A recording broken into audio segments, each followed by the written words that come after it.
Hello, welcome to Mr. Scoop's Scary Stories. Are you ready for another terrifying encounter? Well, grab a snack and buckle in. Here we go. Ghost Soldier in Class A's. This is a true ghost story. What are Class A's? This is the military's equivalent of a business suit. It's typically worn for ceremonies, formal occasions, and when interacting with the public in an official capacity. The exact components and appearance of the Class A uniform vary depending on the branch of the military, Army, Navy, Air Force, Marines.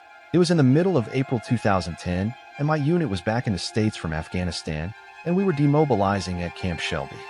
Everything had been going well at Camp Shelby at this point. The days were relaxed, and I was actually getting a full night's sleep, and by full, I mean about 4 to 5 hours compared to the 0 to 2 hours that I was getting downrange. But there was this one night I woke up in the middle of the night.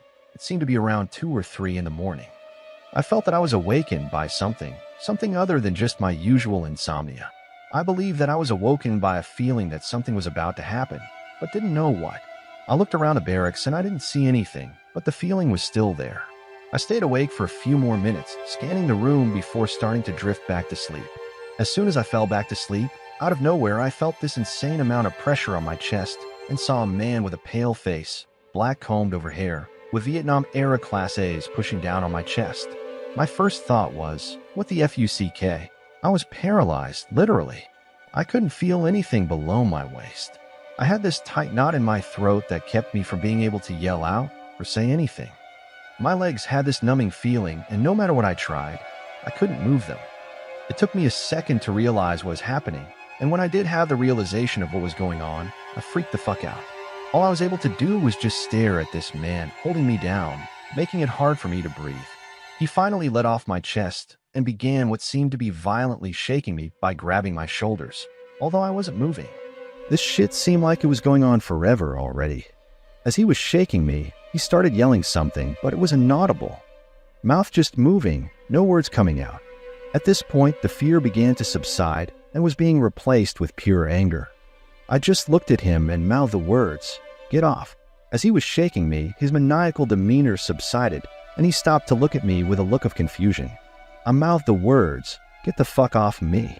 I began looking around just to see if anyone else was awake and seeing this shit. But there was no one I could see anyways. So after mouthing the words, the ghost then stood up, walked to the foot of my bunk, stared at me for a few seconds with his head cocked to the side, still looking confused, turned around and faded to a wall. After a minute, I pushed the blankets off, which were completely drenched in sweat. I was trying to figure out what I should do, if anything. The night's silence was horrible after that. The sounds inside the barracks were amplified. My guard was up, and there was no possibility of any more sleep that night. I've only told my wife of this, but only because she has had her own encounters with spirits.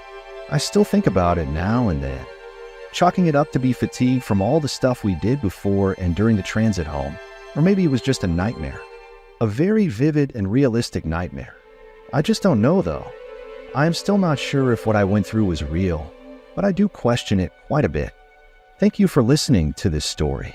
If you have had a paranormal or cryptid experience and would like to share your story on this channel, please email us at the email in the description or on the screen.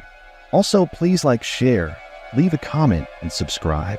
All these things help our channel to grow. We appreciate everyone's support more than you could know.